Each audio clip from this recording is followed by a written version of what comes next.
So I'll just give folks another minute or so to jump on. I see a lot of familiar faces from previous lectures. Hello, Joy and David and Judy, I think your name was. I remember you from Lynn's lecture. Yes.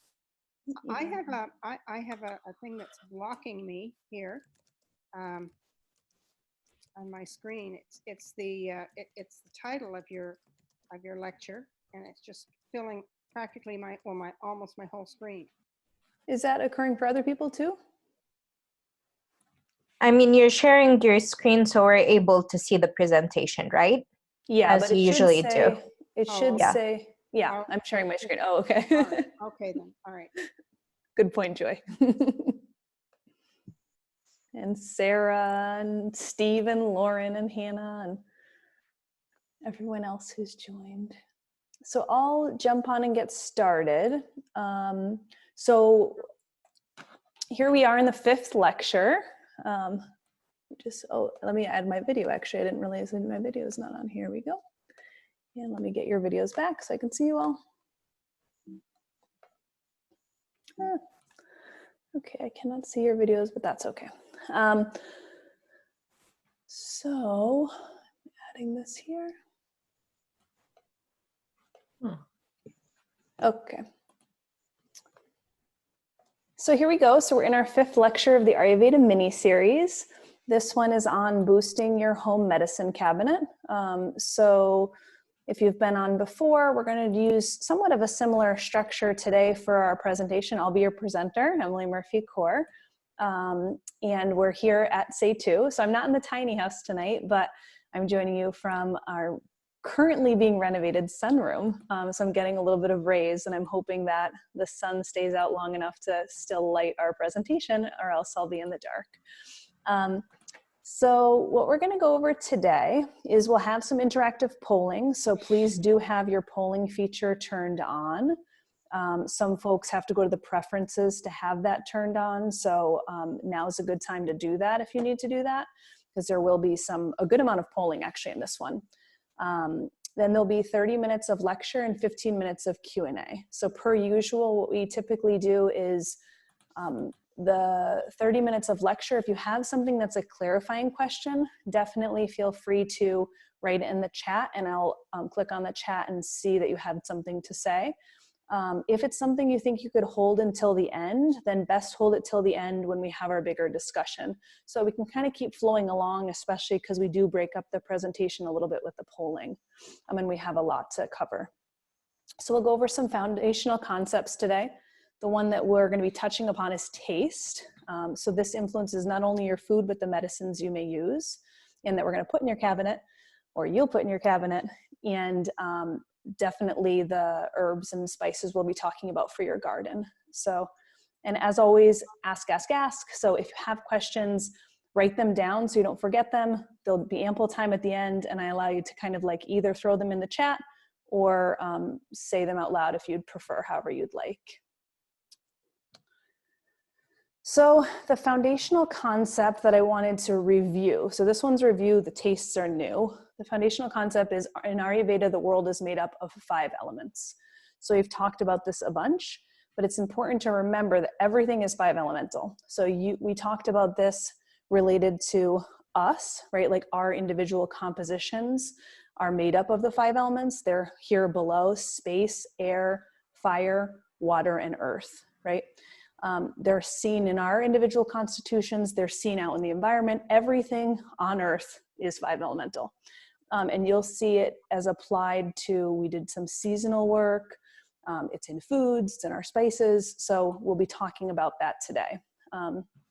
So remember that, and we'll move on to the tastes, and then we'll integrate, we'll kind of review that. So in Ayurveda, there are 6 tastes. You can see 4 of them listed here. So if somebody's, I think somebody's off mute. If you don't mind, everybody just mute yourself or just check yourself, then we won't have any feedback. So here are 4 of the 6 tastes that I've listed. This is a tongue, right? You might not be able to tell, but the 4 listed here are bitter, tikta, which is in the back of the mouth, sour, amla, which is in the side back, salty lavana, which is in the front on either side, and then sweet madura. So in the West, we have 4 tastes, and then we've recently kind of adopted the Japanese umami taste. So now we have 5. In Ayurveda, there's 6 though. So it's important to note that these are the 4 basics that we already know, and here are the 2 others that Ayurveda places upon it. Remember, this is a 3,000-year-old system. So they thought a lot about all these different tastes, and some of them we're probably still gonna, maybe we'll call them something different, like now we have umami, but we're gonna still develop our concepts in the West. I've heard that a lot from actually Western doctors saying like, oh, well, you know, Ayurveda knew it, but we'll probably discover it in a few years. You know, because everything has a different process for how they're validating. So, but here we go. So we have astringent, which is kashaya. In the West, we think of astringent, this kashaya or drying taste, much more related to a feeling, like the feeling of the mouth being dry, not necessarily a taste, right?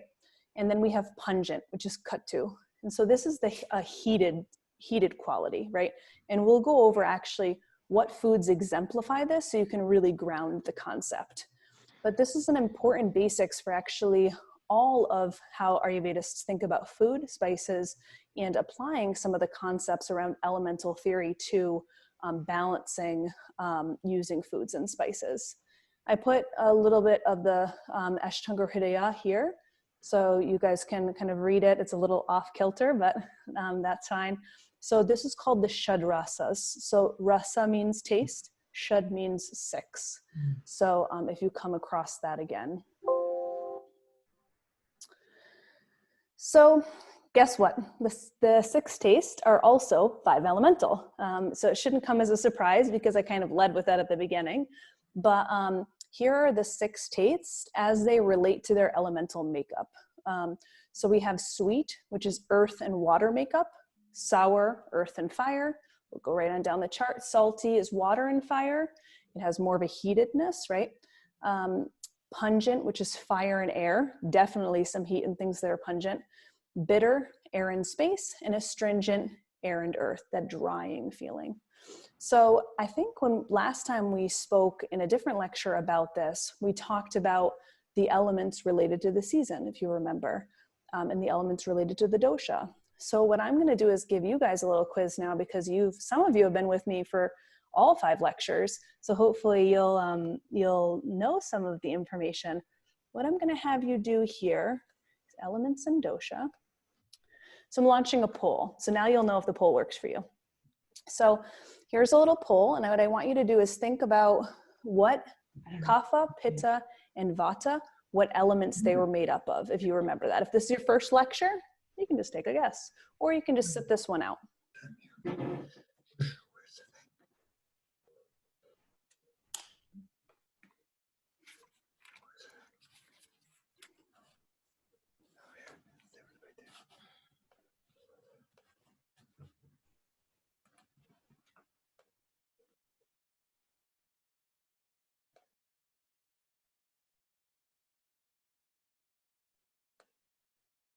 We have about 23% of the voters have voted. So get your votes in and then we'll share some of the answers. There's no worries if you don't remember. This isn't like we're not grading you. It's anonymous. So I don't even know who got these incorrectly and who got them right. So you could just claim you're the one who got them right. So 7 out of 13 in. So I'm going to give you about another 5 seconds. Just press submit and then we'll share the poll out so everybody can see it. And here we go, ending poll. And share the results. And we're gonna walk on through. If the video happens to be in your way, you can just click, you'll see a little thing. If you click on the top of your video screen, you can minimize, you can do all different kinds of stuff because now you have a few different things on your screen. So here we go. So everybody said kapha is related to earth and water. Well, actually not everybody, one person said air and earth. So kapha is related to air and water. So if you remember, so everybody had earth correctly. If you remember, we talked about this related to spring season, right? This heavy, dense, cold, kind of slushy, like muddy feeling, right? So this is really related to kapha. So now we had for pitta, It looks like folks said earth and fire, a lot of fire. It's water and fire. So it seems a little bit opposite. We have that water, but if you're thinking about what really makes up the dosha, if there was one dominant quality, Pitta's dominant would be fire, right? Kapha's dominant would be water. So we have those, and then here we go, Vata. A lot of people knew it was air, I think. So air and space, right? It's the completely ethereal quality. It's our fall time. You can think about it, dry, rough, cool, and Vata is responsible for transportation in the body. So this movement element, you can't have a lot of earth if you're going to be moving around, right? You can't have a lot of kapha. So we'll stop sharing that and I'll delete that.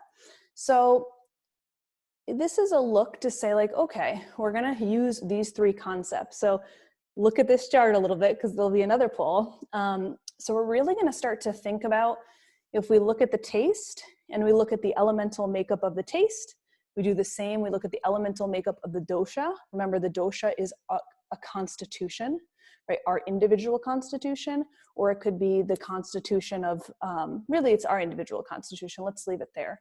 And we're going to try to match these things and see where we can do a little bit of balancing. So this is called who's going to get mad and who's going to get glad. So we can say it as like who's going to get aggravated and who's going to be pacified. So what I've done is put a few examples up of foods that fall into each category, right? So we can start to really think about these tastes, and these are going to inform our spices. So here we have the sweet taste, and I put a sweet bun, right? It doesn't have to be a sweet bun. There are many things that exemplify the sweet taste, but this is the example for now.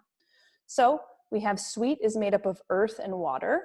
So what I'm going to have you do is fill in who might be pacified by this and who might be aggravated. And I want you to remember, here's the hint at the bottom of the screen.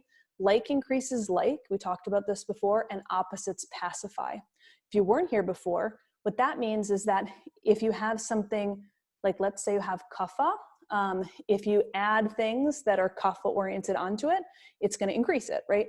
It's kind of like if you add fire onto fire, it's going to increase fire. You want something else, an opposite, like water, to balance it. So hopefully it'll make sense after we go through a few of them.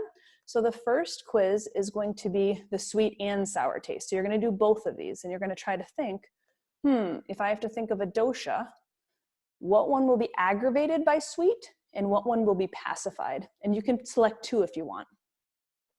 It's multiple. So I'll give you about a minute here. This is the active portion.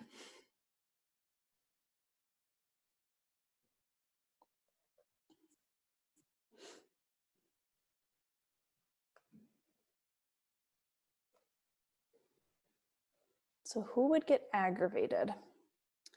We had earth and water and sweet. And what dosha might have a lot of earth and water? Same thing with sour.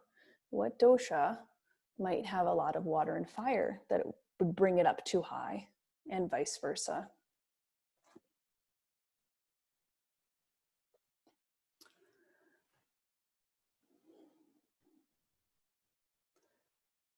So here we go. Some people are submitting. So we have about 33% of folks have submitted.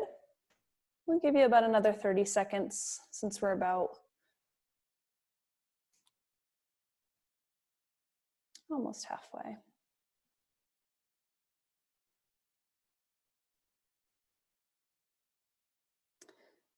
Another 10 seconds. So do your final things, even if you just answered a few of them or taken some guesses, that's fine.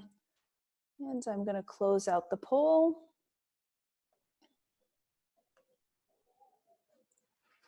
And share the results. So here we go. So a lot of people thought kapha. So kapha is going to get mad, right? So sweet taste is related to kapha. So if you were to, for example, have, let's say you had a lot of kapha in the body, it was presenting as mucus, and you had a lot of milk, right? Which is sweet. So milk is sweet. It's too much, right? It'll increase mucus. We don't want to do that. We'd want to do something that pacifies it. So here we go. Who would be glad about this? Pitta and Vata. So many folks said Pitta and Vata about 70% of folks said that, or maybe not exactly, but Pitta and Vata, right? So the idea would be is Vata definitely, because Vata doesn't have any earth and water in it.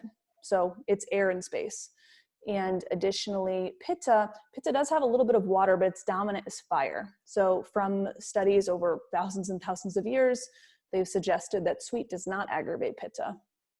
Here we go with sour, Pitta and Kapha. So that was kind of a trick one because we have multiple answers that are correct. So by sour taste, Pitta and Kapha might be aggravated. So that would be your yogurts, your kombuchas, things like that.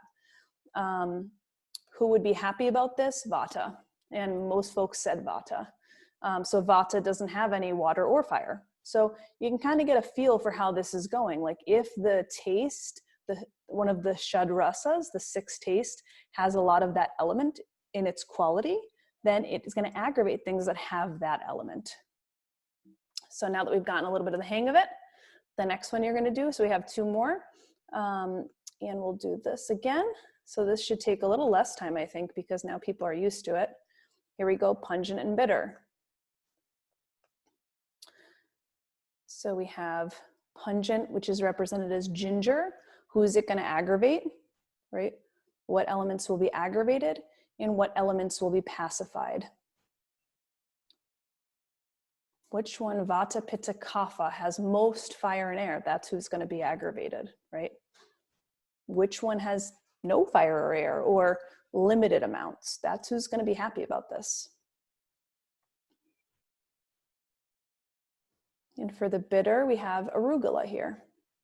Many different examples of bitter.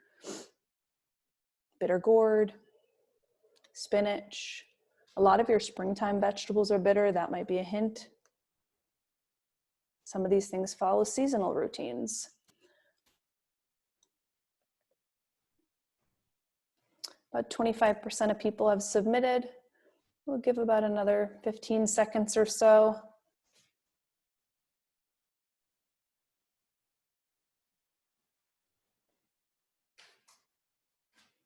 Another 5, and then I'm going to close it out, folks.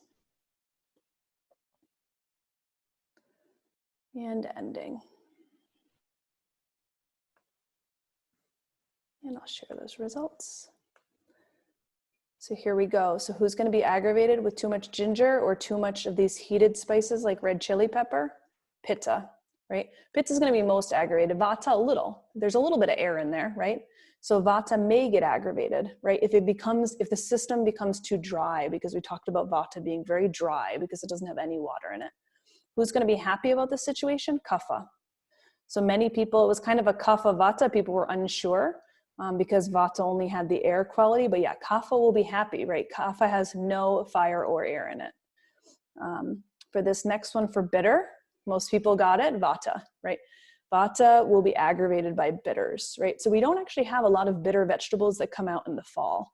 Maybe bitter gourd, I'm not sure in India when that comes out, but most of the bitters are actually in the spring because they pacify Kapha, right? And Kapha is related to the springtime.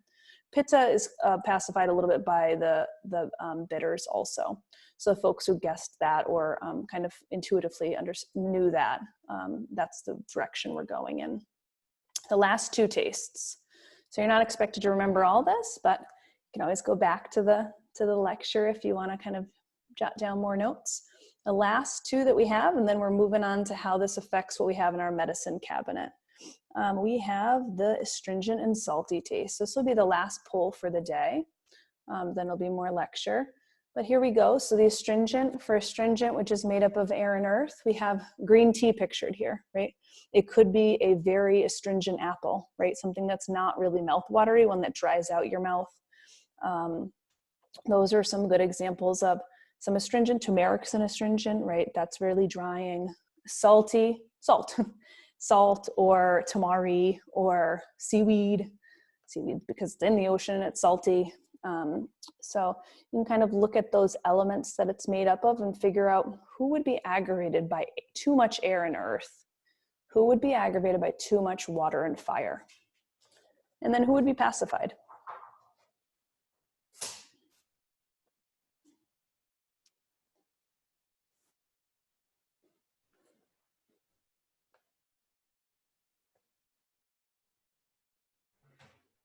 So that 33% of the vote in. Another 30 seconds.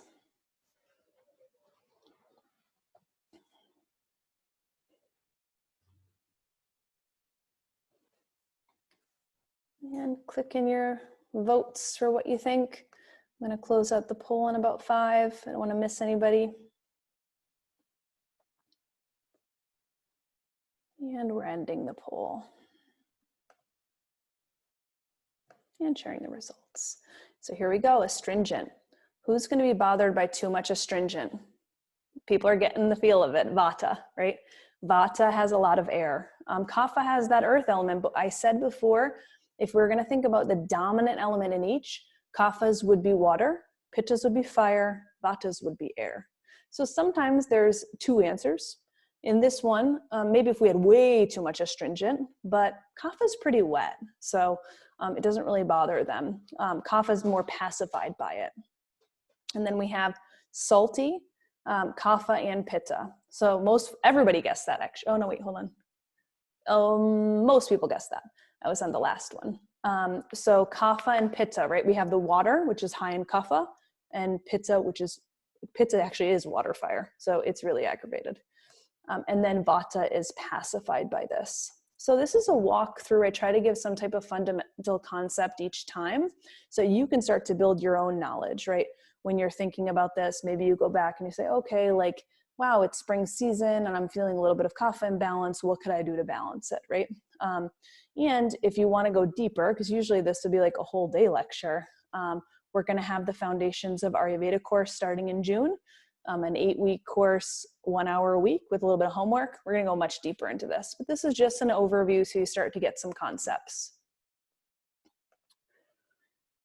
So now we're going to move into how do we use this information to inform our medicine cabinet, which is what we're here for, right? So in your medicine cabinet, we're going to talk a little bit about digestive aids, right? So here we go. I'm going to minimize my video so I can see it. So digestive aids. So this would be things that are good for bloating, gas, and mild constipation. We're going to use the pungent taste. So we're thinking about this. These 3 symptoms are related to vata, typically, in most cases. So if it's related to vata, pungent pacified, right? It kind of like left vata being a little bit less aggravated. So here we go. So one thing that you can do to pacify vata, specifically in the digestive tract, is you can make a tea of cumin, coriander, and fennel. All these spices are carminative, which means they reduce bloating and gas. They're typically drank after a meal, right? Like, or maybe, in the afternoon or something if you wanted a tea and you felt like you needed to increase your digestion.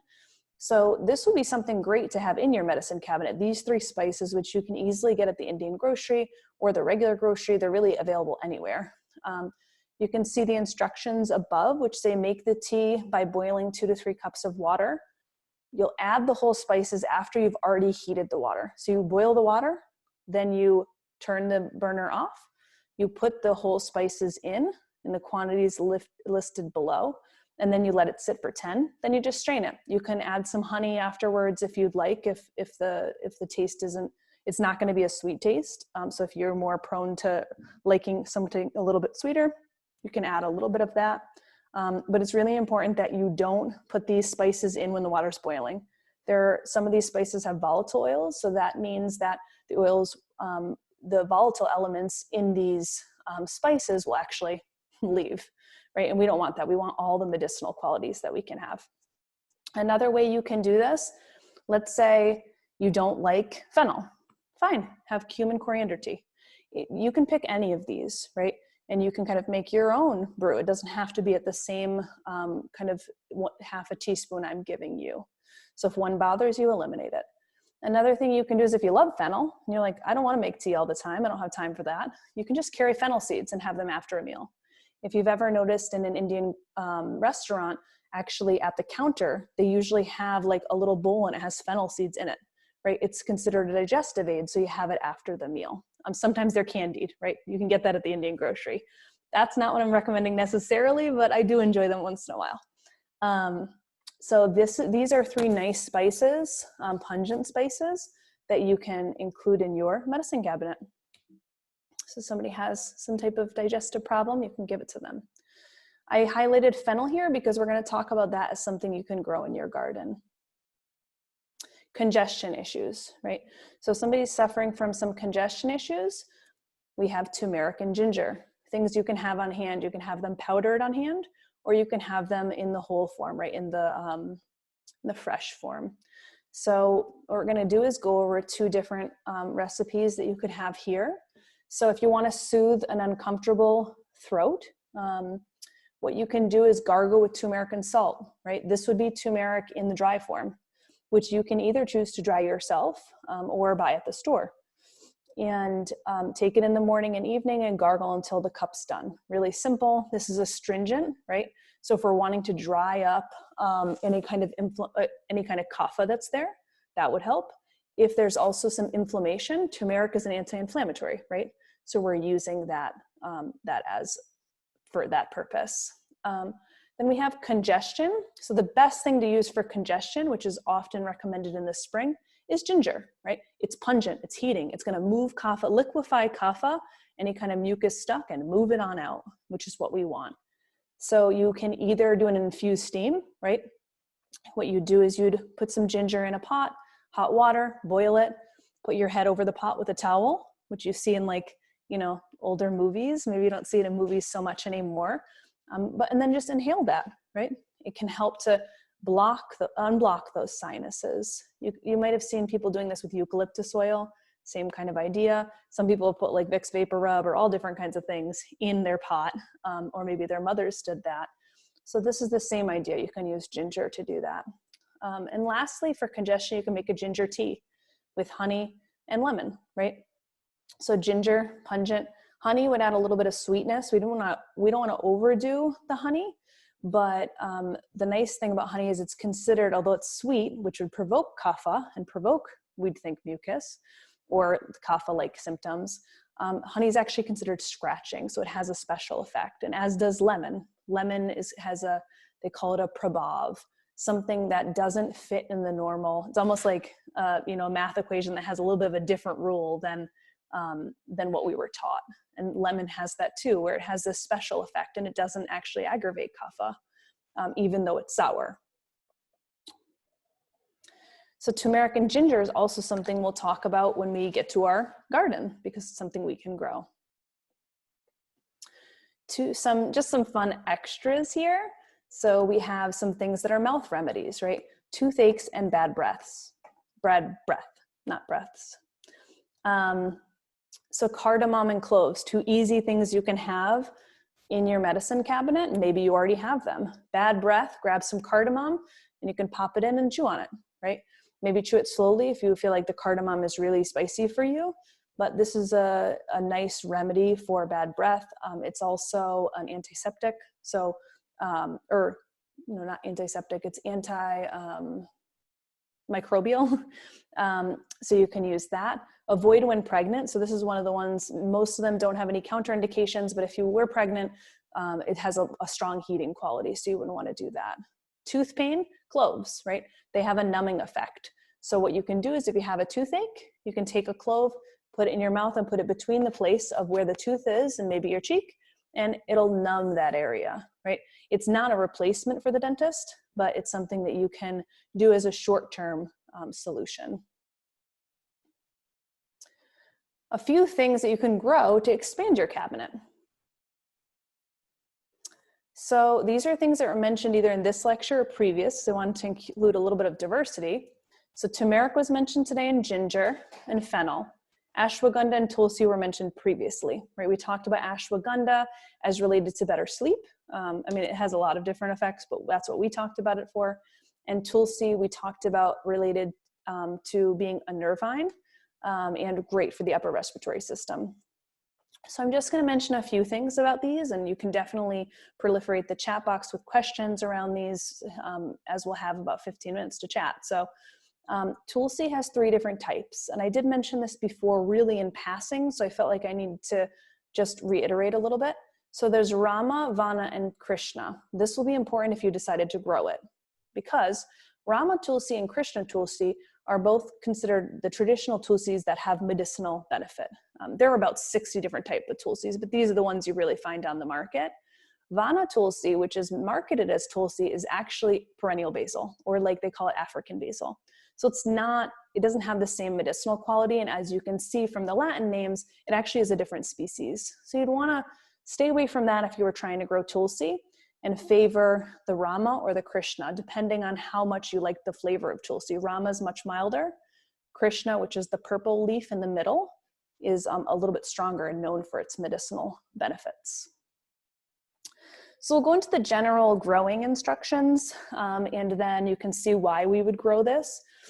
So with Tulsi, as I said, Krishna and Rama would be the ones that you'd want to grow. These are Mediterranean herbs, so it's not something that would last our winters, right? So if you were going to grow it outside, I would say you'd probably want to bring it inside in the winter, or you just won't have it and you have to plant it again.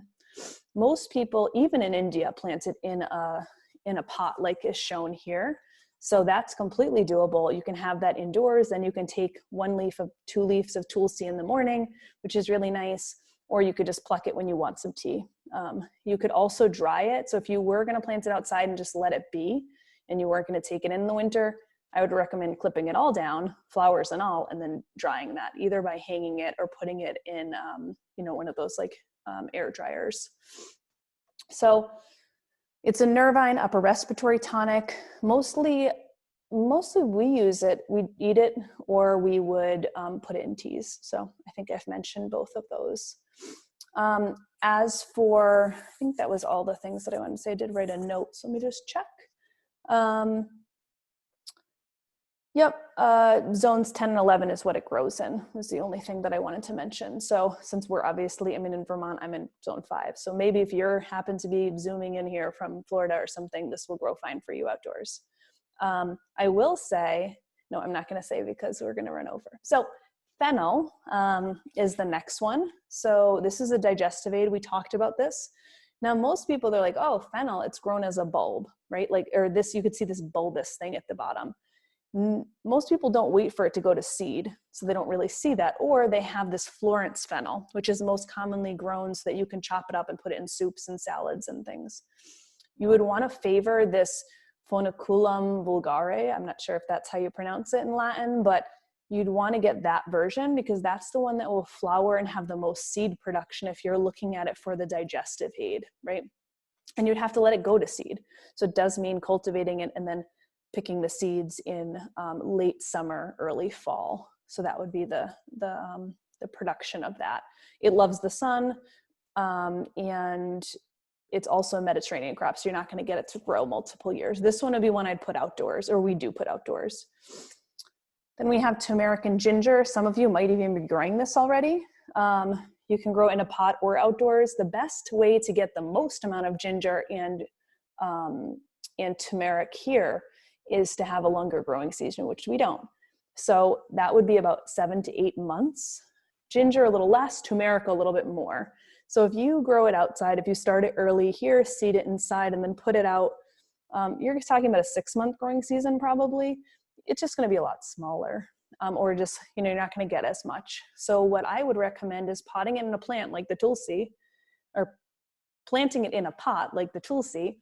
And what you can do is you can just put it outside during the summer. And then once it gets to be about like 50 degrees, goes down to 50 at night, bring it in and let it have an extra month or so, and then pull it up, and you'll have tons of ginger and turmeric, which you can then either freeze, you can dry yourself, you can use it all up if you use it really quickly and you didn't grow that much. But we tend to freeze it, and then we'll take it out and use it fresh, which is really nice. And this is an anti-inflammatory. Can be used for tons of stuff, which probably you already have recipes that you like to use ginger and turmeric in. So just so that we have enough time for questions, I'm going to move us to questions, and then we can always go back to a slide if people need to review, or I can go a little more in depth in something if folks didn't catch something that we kind of went over fast. Remember too that you'll have to unmute yourself when you if you want to ask a question, and I'm going to pull up my little chat box so that I can see if somebody's chatting. And you can do it either way. So I'll open it up. Any questions from folks?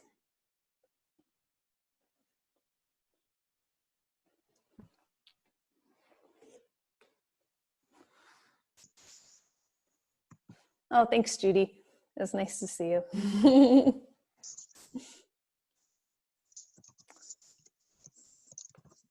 Anybody have a question maybe about, do people already grow these things in their garden? Do you have a garden to grow it in? Or maybe you have some of these things on hand and already use them and have some questions about how you're using them currently, according to Ayurveda. Somebody said they missed the information about the cloves for the teeth. So the case is clove and clove oil, either one that you'd want to use, can be used to have a numbing effect on the tooth. So if you had a toothache, what you could do is put a clove, a whole clove, in your mouth and put it between the place where that toothache is, and let's say your cheek, or it could be the tooth and the tongue, wherever you, and then just kind of let it be, and it'll numb that area. It's not supposed to be used for long term, as I said. So the idea is just like if let's say you long-term drink orange juice out of a sippy cup, which some kids do, and they get kind of where the enamel's worn off their teeth. The same idea with clove, if you use it for too long, then it can have a negative effect on the gums, right? You don't want to use it for months and months and months. It would be best to go to see a dentist. Just use it for the short term. Any other questions? So Emily, Yep. on the one for bloating, you said you could pick a favorite of the three that you mentioned. Would you increase the amount if you choose one or two? Or would it just be the amount that you've stated there? So if you just said you liked cumin only, would it be, because it's a half and a half and a half, would you just do three, would you do more than a half if you just wanted cumin to make the tea then?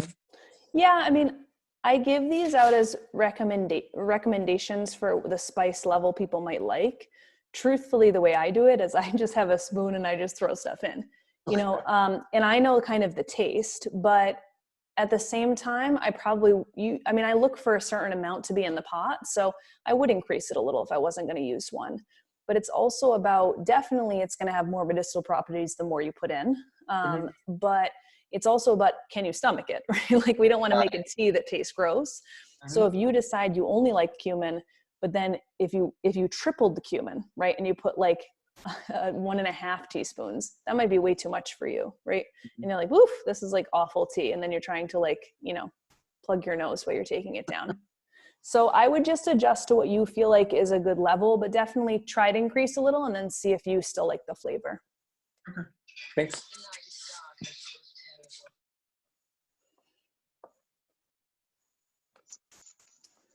Any other folks on the ginger? So another question. Let's see, I've used ginger and honey and lemon as a digestive aid tea. Is this good to use for this purpose? So ginger is a digestive aid. And lemon will get the digestion going a little bit, but ginger is definitely digestive. And sometimes people take a little bit of ginger after a meal, or you'll see in some Asian cooking too, they'll have that. Some people do candied ginger after a meal. So I don't think that I don't think would I say it's as good as the digestive spices?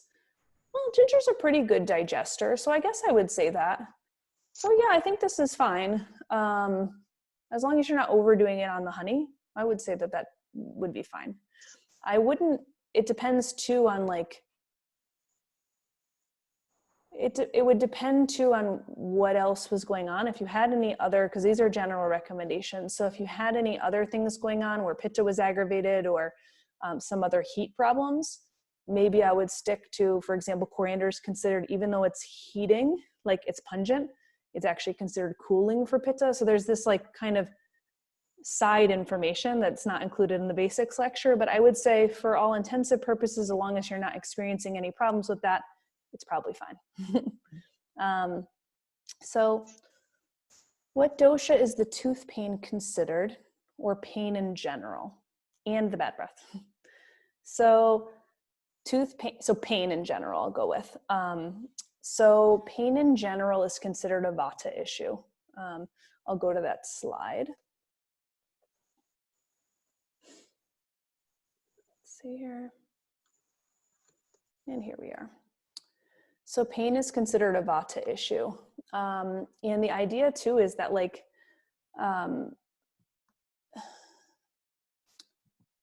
so sometimes, so the tooth pain is interesting because the tooth pain is obviously related to a certain area. So the teeth are related to vata. There's all different, so there's a whole science behind that wasn't mentioned here, but behind different parts of the body, different tissues in the body, and what doshas they relate to, or the health of what doshas they relate to. So quickly, the teeth are considered a byproduct, or you could say like a part of the bone system in Ayurveda. So the teeth and the hair. So that spot in the body would be considered vata. And pain in general is considered a vata oriented in nature. Especially pain too, this doesn't relate to the tooth pain, but if you have a pain that keeps moving, sometimes we'll have like a back pain. They're like, oh, it's like my lower back. And then somebody will ask you like, well, it's kind of center back, or it's moved up a little. And it's kind of like, it's hard to pinpoint exactly where it is because vata moves, right? Doesn't mean the pain always moves. If you have an infection in the tooth, right, that's something different. It's not, there's an outside thing maybe that has, you know, pushed away at the bone dhatu, or the tooth danta. But both of these would be considered vata in nature. And the bad breath. So bad breath is a whole nother topic. I won't go so deep into it, but it's actually, it would be related to digestion issue. So it would be considered having some type of ama, or undigested food in the system, that's presenting at the top of the digestive tract. Now we could relate it to the 5 elements, but that's probably the best thing to relate it to right now is just the undigested food, and then having it present on the tongue. Sometimes you have a white coating or something, and having those microbes kind of in the mouth that produce the bad breath. Hi, Emily. If one makes a tea using these ingredients and a little bit of black tea and milk, does it counter the effects of the medicinal ingredients? Are you saying the cardamom and cloves, or are you talking about the, we had another tea back here? I was talking about the ginger and fennel. The ginger and fennel. Like the tea ingredients, not the cloves. Okay, hold on, let me go back. Not the cloves. So you're saying the ginger, I'm sorry, repeat it again, sorry. You know, when you said you can make tea with fennel and I forgot the 3 ingredients in that tea. Oh, this one was cumin, coriander, fennel. Yes. Oh, okay. Yep. Just wanted to make sure, because somebody else said the ginger lemon teas. I was like, wait a minute, you're talking about that one? Because lemon and milk would definitely be not okay, which would probably people would not do anyways. But the cumin, coriander, fennel, so if you added in a little black tea and milk, would it matter? So I don't think it wouldn't help that if you're trying to use it for digestion, then that wouldn't help the digestion. Do I think it would completely do away with any of the medicinal benefits? No. But let me explain a little more. So if you were putting milk into it, milk's considered heavy to digest. Now, most likely you're just using a little bit of milk. So I don't know that it's going to have a super effect depending on, I mean, some people will make tea and they're like half a cup of milk, you know, or if you're making chai, it's a lot of milk. So you'd add some heating spices to make that easier to digest, but it's not as good as just having the water tea, right? Because the water tea is completely just a digestive. Now you're trying to digest that milk too. So that would be one thing. And black tea in general has a purpose. Everything has a purpose. It's not never do, but black tea in general is considered drying and vata provoking. So when we talked about in this slide, we specifically were talking about digestive aids that were for vata, right? Ones that were pungent in taste, bloating, gas, and constipation. So if you were trying to do something that was like related to another digestive issue like diarrhea, there would be a different recommendation, right? Because diarrhea is not considered a vata issue. But when we're talking about a vata issue, which vata is cold, dry, rough, you know, these kind of qualities, black tea is also dry. So now you're adding in a drying element and putting these kind of other things on it, trying to heat it up. So I don't think either one of those would serve the purpose of digestive, but if this is how you liked the tea and you could get these spices in, it's not gonna completely negate. Okay, makes sense. Thank you. You're welcome. We have about 1 more minute. Any final questions to folks, or we feeling good? We're ready to start our medicine cabinet and gardens and everything. And next week you'll be bringing in plants to show me.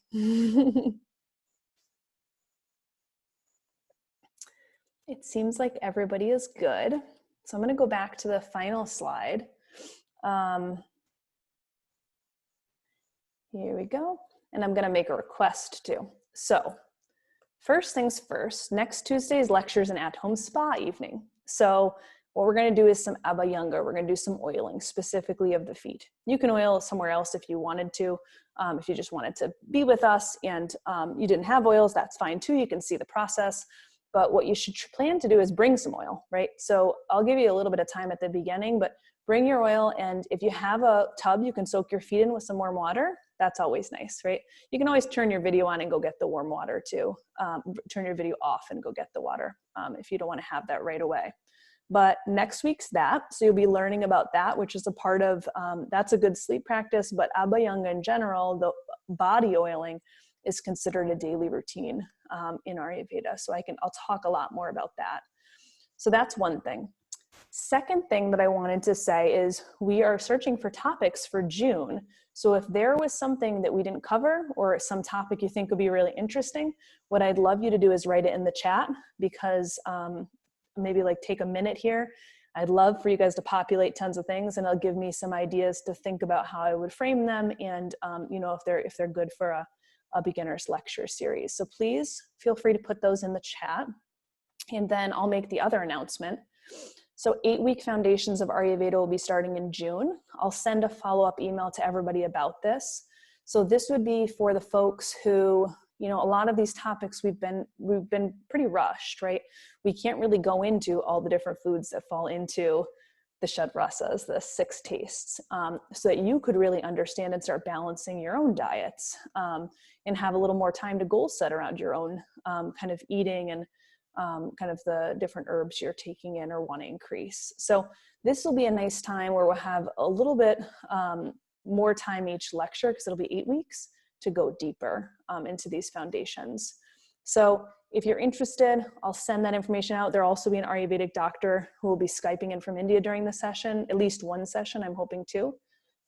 But as of now, it's 1. So I'll send that information out, and I do hope folks can join. So somebody made cooking. Okay. I don't see a lot of people putting their thoughts in here. Okay. Remedies for headaches. I like it.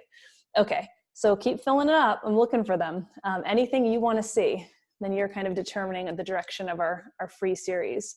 And please, please, please bring a friend next time. You know, come for a spa date with them when you can't be with them, and bring them, and then you can see them and be like, we went to the spa together. So nice. David, I expect you to bring a friend. Bring Patty to the spa day. And everybody can bring their husbands or their wives. That will be nice. It's kind of like a date night on Zoom.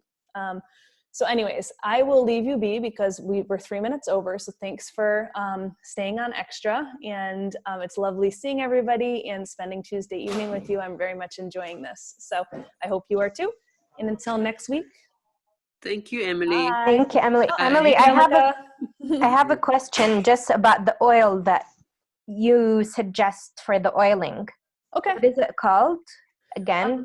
You can bring whatever type of oil you have, but Okay. if in an ideal world, maybe like a sesame, or you could use a coconut if you wanted a lighter oil next week, Okay. or an almond oil. I mean, there's jojoba. I mean, it depends on what folks have, but I'll definitely go over why use different oils, because it'll be Sure. for different body types. Great. So Thank folks you. get Bye. Bye.